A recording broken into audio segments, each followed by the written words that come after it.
اس video میں ہم سیکھیں گے کچھ ایڈیمز. ایڈیم سے مراد ہے ضرب المثل. یہ چھوٹے چھوٹے مصرے ہوتے ہیں جنہیں بات چیت یا تحریر کے دوران استعمال کیا جاتا ہے تاکہ بات میں وزن پیدا کیا جا سکے اور اسے دلچسپ بنایا جا سکے.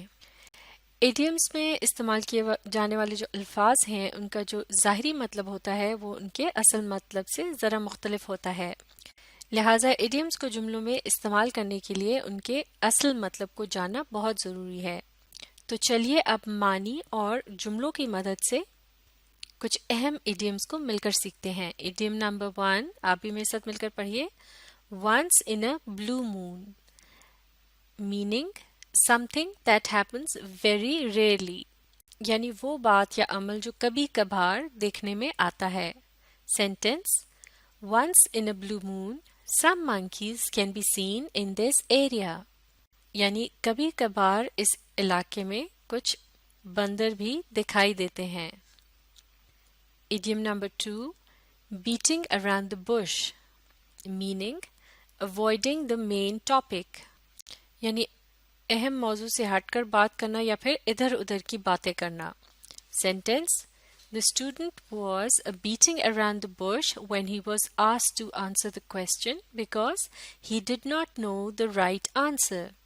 یعنی طالب علم جو تھا وہ ادھر ادھر کی ہانکنے لگا یا جسے کہتے ہیں آئیں بائیں شائیں کرنا کہ جب اس سے سوال پوچھا گیا کیونکہ اسے درست جواب معلوم نہیں تھا. Idiom number 3 chip on your shoulder, meaning when someone is upset because معاف کیجیے گا about something that happened a while ago. یعنی جب کوئی شخص حال ہی میں ہونے والے کسی افسردہ واقعے کی وجہ سے مایوس ہو یا افسردہ ہو. Sentence: He has a chip on his shoulder for not being selected in the team.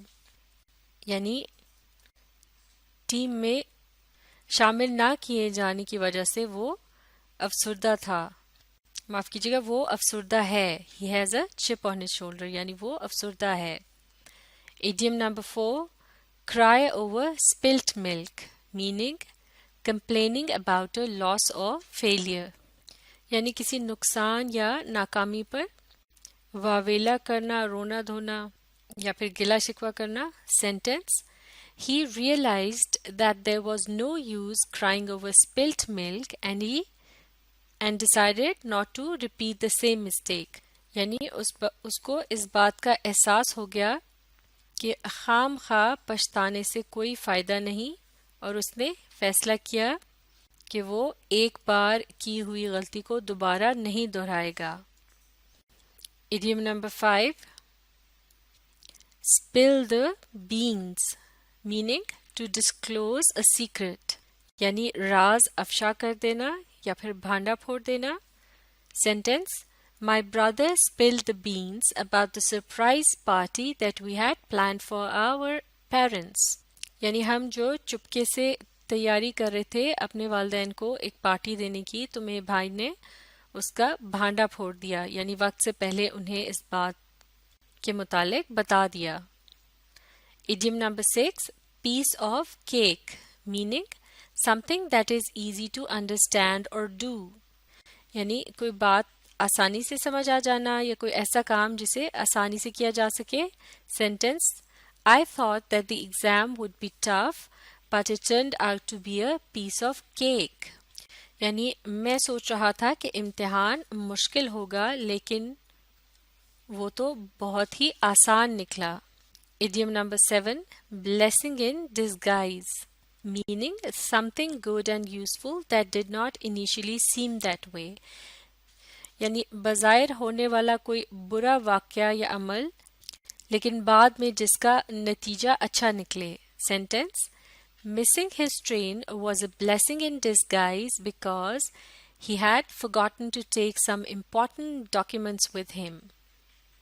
یعنی اس کا ٹرین کا چھوٹ جانا جو ہے وہ باعث رحمت نکلا یا پھر اچھا نکلا کیونکہ یعنی یہ اچھا ہوا کہ اس کی ٹرین چھوٹ گئی کیونکہ وہ بہت ہی اہم کاغذات کو اپنے ساتھ لے جانا بھول گیا تھا.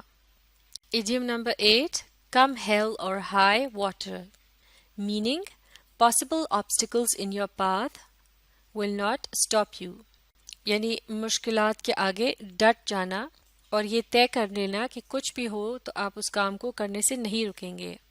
Sentence Come hell or high water, we will win the next competition. یعنی چاہے کچھ بھی ہو ہم اگلا مقابلہ جیت لیں گے. Idiom number 9, taste of your own medicine, meaning receive the same treatment that one gives to others. جیسے کہ اردو میں کہا جاتا ہے جیسا کرے ویسا بھرے، یعنی جو دوسروں کے ساتھ کرے وہی اس کے ساتھ خود اپنے ساتھ بھی ہو. Sentence He tried to cheat with others, but he got the taste of his own medicine when he lost his own fortune instead. یعنی اس نے دوسروں کو دھوکہ دینے کی کوشش کی لیکن پھر اس کو منہ کی کھانی پڑی، یعنی اس کے ساتھ وہی ہوا جو کہ وہ دوسروں کے ساتھ کر رہا تھا جب اس کا بہت سا سرمایہ ڈوب گیا. Instead یعنی اس کے بجائے، یعنی اس سے پہلے کہ اس کے دھوکے سے کسی دوسرے کو نقصان ہوتا خود اس کا نقصان ہو گیا. Idiom number 10, golden handshake, meaning a big sum of money given to a person when they leave a company or retire. یعنی اس سے مراد ہے کہ جب کسی کمپنی کو چھوڑتے وقت یا ریٹائر ہوتے وقت کسی شخص کو اچھا خاصا روپیہ پیسہ وغیرہ دیا جاتا ہے رخصت کرتے وقت. Sentence The company offered a golden handshake to their aged employees. یعنی کمپنی نے اپنے عمر رسیدہ یا بوڑھے ملازمین کو اچھی رقم دے کر رخصت کر دیا. تو یہ تھے چند اہم ایڈیمز. انہیں اچھی طرح سے سیکھنے کے لیے آپ اس ویڈیو کو ریپلے کیجیے اور اس کے ساتھ ساتھ پڑھنے، سمجھنے اور لکھ کر پریکٹس کرنے کی کوشش جاری رکھیے. اس سے اگلی ویڈیو میں ہم چند اور اہم ایڈیمز کو ڈسکس کریں گے.